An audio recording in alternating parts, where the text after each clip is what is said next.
Record വരുമാന നേട്ടത്തിന് പിന്നാലെ ജീവനക്കാരെ ചേർത്ത് പിടിച്ച KSRTC തിരുവനന്തപുരം സെൻട്രൽ യൂണിറ്റിലെ ജീവനക്കാർക്ക് ആദ്യ സമ്മാനമായി ശീതീകരിച്ച വിശ്രമ മുറികൾ തയ്യാറായി.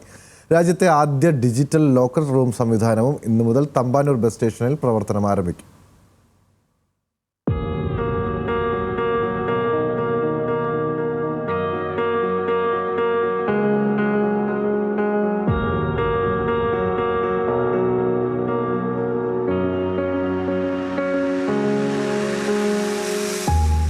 പ്രതികൂല കാലാവസ്ഥയിലും ഉറക്കമില്ലാതെ യാത്രക്കാരെ ലക്ഷ്യസ്ഥാനത്തെത്തിക്കുന്ന ഡ്രൈവർ ചേട്ടന്മാർക്ക് ഇനി ശീതീകരിച്ച മുറിയിൽ വിശ്രമം.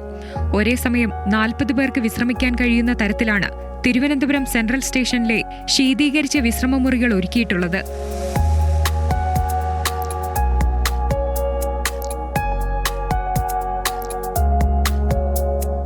പ്രത്യേകിച്ചും ദീർഘദൂര സർവീസുകൾ നടത്തുന്ന ബസ്സുകളിലെ ജീവനക്കാർക്ക് ഈ വിശ്രമമുറികൾ ഏറെ സഹായകരമാകും. സ്ത്രീകൾക്കും ഇത്തരത്തിൽ പ്രത്യേകമായി വിശ്രമമുറികൾ ഒരുക്കിയിട്ടുണ്ട്. വർഷങ്ങളായി ജീവനക്കാരുടെ ഭാഗത്തുനിന്നും ഉണ്ടായിരുന്ന ആവശ്യമാണ് ഗതാഗത വകുപ്പ് മന്ത്രി ഗണേഷ് കുമാർ പൂർത്തിയാക്കിയിരിക്കുന്നത്.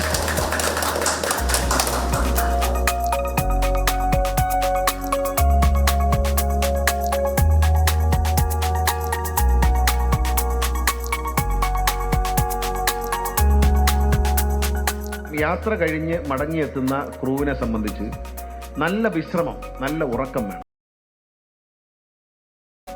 നന്നായി വിശ്രമിച്ച് ഉറങ്ങി സമാധാനമായിട്ട് എഴുന്നേറ്റ് ഡ്യൂട്ടിക്ക് പോകുമ്പോൾ അതിനൊരു പ്രത്യേക ഉണർവുണ്ട്, അപകടങ്ങൾ കുറയും.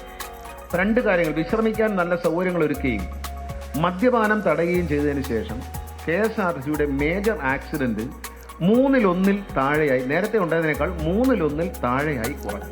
രാജ്യത്താദ്യമായി യാത്രക്കാർക്കായി അത്യാധുനിക ഡിജിറ്റൽ ലോക്കർ റൂം സൗകര്യവും KSRTC ഒരുക്കുകയാണ്.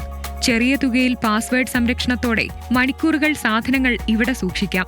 ചരിത്രത്തിലെ ഏറ്റവും വലിയ പ്രതിദിന വരുമാനം സ്വന്തമാക്കിയ KSRTC അടിസ്ഥാന സൗകര്യങ്ങൾ കൂടി വികസിപ്പിച്ച് മുന്നേറ്റത്തിന്റെ പാതയിലാണ്.